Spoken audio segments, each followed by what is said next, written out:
አንድ አባት የገዛ ልጆቼ ናቸው ብሎ አቅፎ የሳማቸው ሌት ከቀን በረሃ ያቋረጠ ደሙን አፍስሶ ያሳደጋቸው 3 ልጆች በድንገት የሱ እንዳልሆኑ በሕክምና ቢረጋገጥበት ምን ሊያደርግ ይችላል?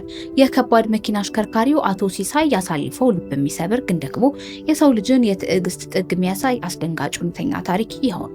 አቶ ሲሳይ እንዳለ የረጅም ርቀት ከባድ መኪና አሽከርካሪ ነው። ከዚህ ቀደም ከነበረው የ14 ዓመት ትዳር ልጅ ሳያገኝ በመለያየቱ የልጅ ናፍቆት በውስጡ ነበር። ከለታት አንድ ቀን መንገድ ላይ መታራ አካባቢ አሁን መነጋገሪያ የሆነችውን የቀድሞ ባለቤቱን ይተዋወቃል። አዲስ ህይወት ለመመስረት ቤተሰብ ለማፍራት አስቦ ወደ ቤቱ አስገባት። ነገሮች ቆንጆ ነበሩ። ከጥቂት ጊዜያት በኋላ አቶ ሲሳይ ሱዳን በረሃ ውስጥ ከባድ ጦርነት ባለበት አካባቢ መኪናውን እያሽከረከረ ባለበት ሰዓት አንድ አስደሳች ዜና በስልክ ተነገረው። ባለቤቱ መንታ ልጆችን አርግዛለች።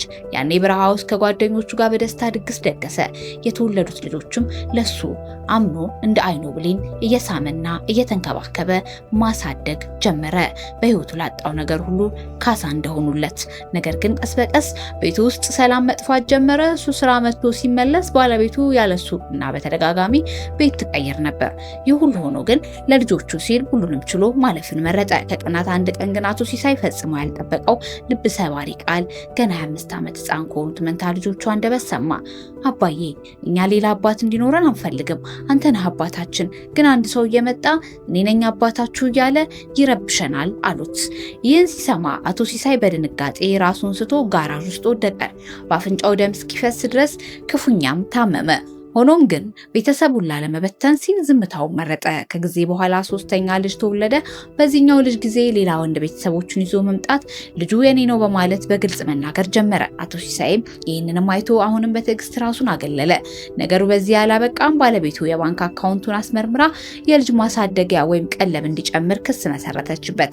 በዚህ ፍርድ ቤት ምልልስ መሃል ነው እንግዲህ ነገሩ ወደ ዲኤንኤ ምርመራ ያመራው። የምርመራውን ውጤት አቶ ሲሳይ እየሰማው የት እንደሆነ ታውቃላችሁ? እንደተለመደው መኪናውን እያሽከረከረ ራቅ ያለ በረሃ ላይ እያለ ጠበቃው ደውሎ አረዳው። ያሳደጋቸው የኖረላቸው የህይወት ካሳ ናቸው ያላቸው 3ቱም ልጆች የሱ አልነበሩም። አቶ ሲሳይ በረሃ ላይ መኪናውን አቁሞ እንባው እስኪያልቅ ድረስ አለቀሰ። በዚህ ሁሉ ክደት ውስጥ ግን የገረመው የዚህ ሰው ትዕግስት ነው። እንደሌላ ወንድ በስሜት ተገፋፍቶ የሰውን ህይወት ከማጥፋት ወንጀል ውስጥ ከመግባት ይልቅ ጫንቃዬን ያሰፋህልኝ አምላክ ተመስገን በማለት እውነታውን ተቀበለ።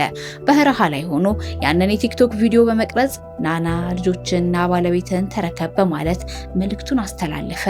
ይህ ታሪክ የአንድ የአቶ ሲሳይ ብቻ ሳይሆን በርካታ የረጅም ርቀት አሽከርካሪ ቤተሰቦችን ለማኖር ሲሉ ሌሊት ቀን ተቀን እየለፉ ከየቤታቸው የሚያሳልፉበት አሳዛኝ ድብቅ ፈተና ቁልጭ አርጎ የሚያሳይ ነው። እውነት መውጫዋ ረቂቅ ናት። ፈጣሪ ለዚህ ትዕግስተኛ አባት ብርታቱን ይስጠው።